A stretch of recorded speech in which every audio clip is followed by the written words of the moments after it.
তো 50 ওয়াক্ত মেরাজের রাতে নামাজ নিয়ে যখন নামতেছেন, মুসা আলাইহিস সালাম বললেন, আল্লাহ আপনাকে কি দিলেন গিফট? আল্লাহ নবী সাল্লাল্লাহু আলাইহি ওয়াসাল্লাম বললেন, আমাকে গিফট হিসেবে দিয়েছে 50 ওয়াক্ত নামাজ। কয় ওয়াক্ত? 50 ওয়াক্ত। মুসা আলাইহিস সালাম বলে, সর্বনাশ, বলেন কি 50 ওয়াক্ত পড়বে না?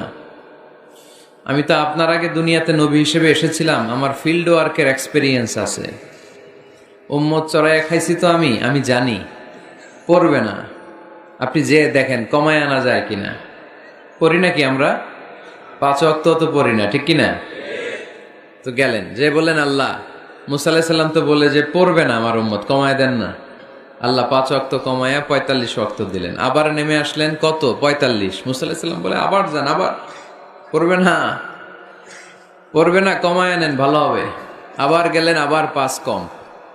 আবার আসলেন, সাইয়েদনা মুসা আলাইহিস সালাম বললেন, আবার যান, পড়বে না। আবার গেলেন, 9 বারে 5 নং 45 ওয়াক্ত কমায় দিয়া রাখলেন কয় ওয়াক্ত? 5 ওয়াক্ত নিয়ে আল্লাহর হাবিব ফিরে আসতেছেন। মুসা আলাইহিস সালাম বললেন, কি অবস্থা, কয় রাকাত, কয় ওয়াক্ত? আল্লাহর হাবিব বললেন, এবার দিছে 5 ওয়াক্ত। মুসা আলাইহিস সালাম বললেন, এটাও পড়বে না, ঠিক কিনা? এটাও পড়বে না, কমায় নিয়ে আসেন। এবার আল্লাহ রাসূল সাল্লাল্লাহু আলাইহি ওয়াসাল্লাম বলতে আরম্ভ করলেন, কি বলেন, 9 বার গেলাম, আর কত যাওয়া যায়? আর পারুম না, লজ্জা লাগে, আমার শরম লাগে। সহিহ বুখারীতে এই কথাটাই এসেছে, আস্তাহি মির রাব্বি, আমার এবার লজ্জা লাগে যেতে। শরম বলেও তো একটা কথা আছে। কয়বার যাওয়া যায় আল্লাহর কাছে? সুবহানাল্লাহ পড়েন। সকালবেলা কুরবানির হাটে যাবে গরু বিক্রি করতে, বউরে কয়, বউ একটা দাম কম। বউ বলে, কত কমু? বল যে 50,000। তো বউ কয়, বললাম 50,000। তো এরপর বাজারে যখন নিয়ে গেছে, এক লোক এসে বলতেছে, ভাই গরুটা 40,000 দিবেন? তখন সে বলে, আল্লাহর কসম, সকালবেলা একজন 50,000 দাম কইছে, দেই নাই। সকালে 50,000 কইছে, এরই তো দেই নাই, আপনার 40,000 কেমনে দেই? এরকম ডাকাইত আছে রাডাই। আল্লাহ রাসূল সাল্লাল্লাহু আলাইহি ওয়াসাল্লাম মদিনার খেজুরের বাগান বাজার পরিদর্শনে গেলেন। যে খেজুরের স্তূপ দেখে আল্লাহ রাসূল সাল্লাল্লাহু আলাইহি ওয়াসাল্লাম খেজুরের স্তূপে হাত ঢুকায় দিলেন। ঢুকায় দেওয়ার পরে তিনি দেখলেন পানি, ভিতরে কি? আর উপরে শুকনা খেজুর। আল্লাহর হাবিব বললেন, ভিতরে পানি, উপরে শুকনা কেন? কয়, বৃষ্টি হয়েছে। আর বৃষ্টি হলে তো সব জায়গায় পানির সয়লাভ থাকবে। আল্লাহ রাসূল সাল্লাল্লাহু আলাইহি ওয়াসাল্লাম রেগে গেলেন আর বললেন, মান গাশশানা ফালাইসা মিন্না, যে আমাদেরকে ধোঁকা দেয় সে আমার উম্মত হতে পারে। The person who deceives us, he is not among us.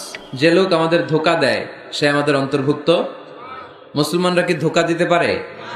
খাদ্যে ভেজাল দিতে পারে? ওজনে কম দিতে পারে? মাছে ফরমালিন দিতে পারে? টেন্ডারবাজি করতে পারে? চাঁদাবাজি করতে পারে?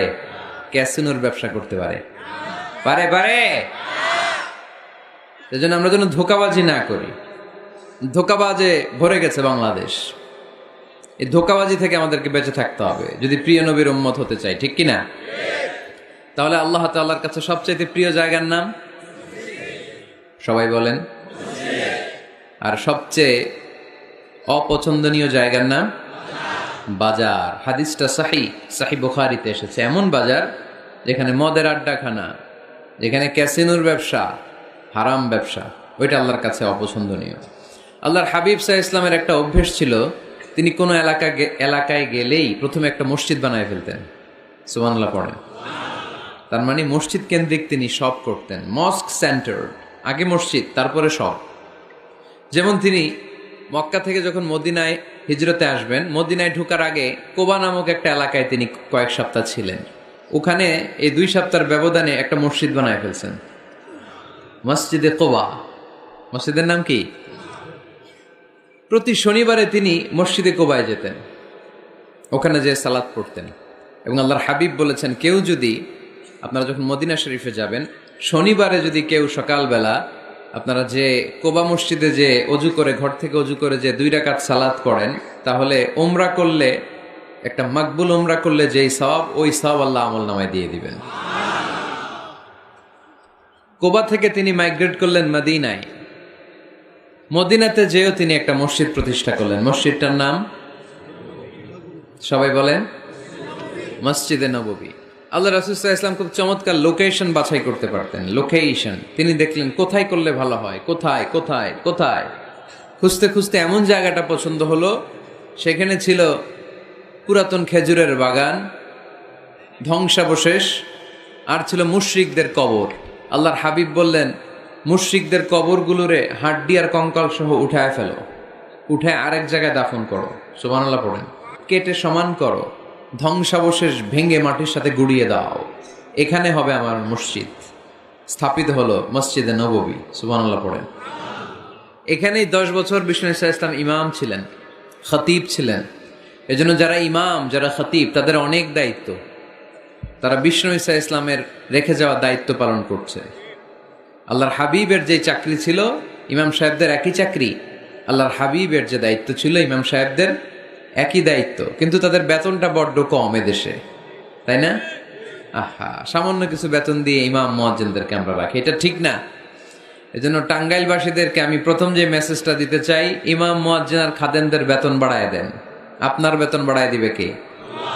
সভাপতি সাহেব, সেক্রেটারি সাহেব, ক্যাশিয়ার সাহেব, বেতন বাড়ান, ওনাদের বেতন বাড়ায় দেন। আপনাদের জীবনে বরকত দিবে কে? ইমাম মানি নেতা। ইমাম মানি কি?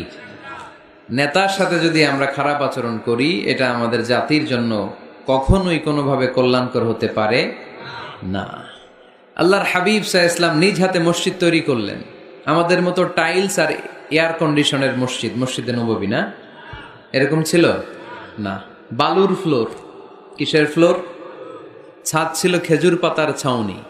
বৃষ্টি হলে ওই বালুর মধ্যে কাদামাটি হয়ে যেত, আর ওই কাদামাটিতেই দাঁড়িয়ে নামাজ পড়তেন মুহাম্মদ সাল্লাল্লাহু আলাইহি ওয়াসাল্লাম। সাহাবারা বলতেন, আল্লাহর হাবিব যখন নামাজ পড়ে আমাদের দিকে তাকাতেন, রাআইতু আসারা তিনি ফি জাবহাতিহি, আমরা রাসূলের নাকে এবং কপালে দেখতাম কাদার মাটি মিশে আছে। আল্লাহর হাবিব যখন মুসল্লিদের দিকে তাকাতেন, দেখতেন প্রতিটা মুসল্লি সাহাবীর নাকে আর কপালে কাদার মাটি মিশে আছে। তার মানে আমার নবীর বানানো মসজিদ ছিল কাঁচা, কিন্তু মুসল্লি ছিল পাকা। আমাদের মসজিদগুলো পাকা, কিন্তু মুসল্লিরা কাঁচা। পাকা মুসল্লি হইতে হবে, মসজিদকে আবাদ করতে হবে। কি করতে হবে? আওয়াজ করে বলেন, কি করতে হবে? আমরা মিলে, সবাই মিলে যেন মসজিদকে আবাদ করি, আমরা যেন মসজিদ নির্মাণ করি, সবাই যেন মসজিদ আবাদে অংশগ্রহণ করে। এজন্য আল্লাহ বললেন, ইন্নামা ইয়া'মুরু মাসাজিদাল্লাহি মান আমানা বিল্লাহি ওয়াল ইয়াউমিল আখির ওয়া আকামাস সালাতা ওয়া আতাজ যাকাতা ওয়া লাম ইয়াখশা ইল্লাল্লাহ فعسى أولئك أن يكونوا من المهتدين سبحان الله পড়েন। নিশ্চয়ই মসজিদ আবাদ করে তারা যারা আল্লাহয় বিশ্বাস করে, আখিরাতে বিশ্বাস করে, সালাত কায়েম করে, যাকাত আদায় করে, আল্লাহ ছাড়া কাউরে ভয় পায় না। এই 5টা কাজ যারা দুনিয়ার বুকে করে, তারাই হলো আল্লাহর জমিনে মসজিদের আবাদকারী। ঠিক কি না? ফাআসা উলাইকা ইয়াকুনু মিনাল মুহতাদিন, আশা করা যায় এরাই হলো হেদায়েত প্রাপ্তদের অন্তর্ভুক্ত। সুবহানাল্লাহ পড়েন। এদের কাছে আল্লাহর হেদায়েত আছে। 5টা গুণ আর কোয়ালিটিস থাকবে যারা মসজিদের আবাদ করবে। 1 নম্বর